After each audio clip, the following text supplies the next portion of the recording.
قدرمنو هغه کوم کارونه دي چې هغه یو مېرمن د خپل خاوند نه یا د خپل خاندان د خلکو نه پټوي. که د خپل خاوند د خبرو پټولو خبره شي نو هغې کې بیا ډېرې داسې مختلف خبرې راځي، یا خپل خاوند ته مخامخ خبره نه کوي، یعنې د کوروالي کولو خواهش دې نه کوي او دغسې نور. خو په دې ویډیو کې تاسو سره دغه خبرې نه شریکوم. داسې نور کارونه دي چې هغه ښځه د خپل خاوند نه پټ ساتي چې په دې ویډیو کې در سره شریکو. قدرمنو یو ښځې سره چې د خپل خاوند رابطه یا د هغه اخلاق یا کور په صحیح طریقې سره جوړ وي او ماحول ښه برابر وي او ښځه چې دا د هغې هم د خاوند د اړخه د پریشانو څه سبب نه وي، نو دغه هم د خوشحالۍ یوه لمحه وي. خو ځینې داسې وجوهات راځي چې په دغه وجوهاتو کې په دغه وختونو کې یو ښځه زړه ډېر زیات تنګ محسوسوي او ځینې داسې خبرې په کور کې پیدا کېږي چې یو هوښیاره ښځه د خپل خاوند نه پټ ساتي چې په کور کې لانجې او مصیبتونه جوړ نه شي. په هغې کې یو سماجي او کورنۍ دباو دی. اکثره وخت خاوند چې کله کار ته لاړ شي او دفتر کې وي یا خپل خواري مزدوري کوي، نو په دغه دوران کې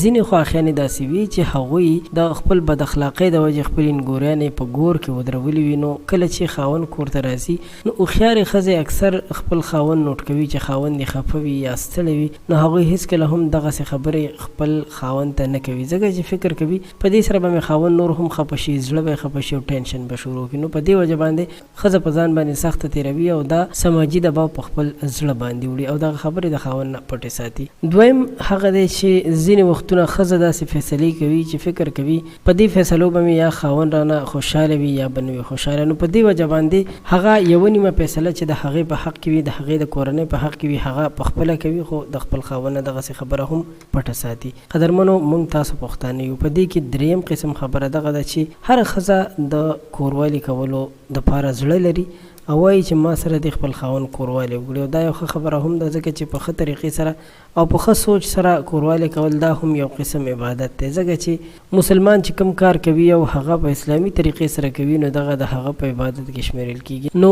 کله هم چې د یو ښځې کوروالی دپاره زړه شي هغه هېڅکله هم خپل خاوند ته نه وایي، ځکه چې ښځې خو نن سبا د خپل خاوند نه مخکې هم شرم حیا کول اوس یې هم کوي او دغه خبرو باندې دغه کارونو باندې ورته ځان ښه نه ښکاري. نو دا هغه کارونه هغه خبرې وي چې یو ښځه د خپل خاوند نه پټ ساتي، خپل خاوند ته له داسې خبرو اظهار نشي کولی.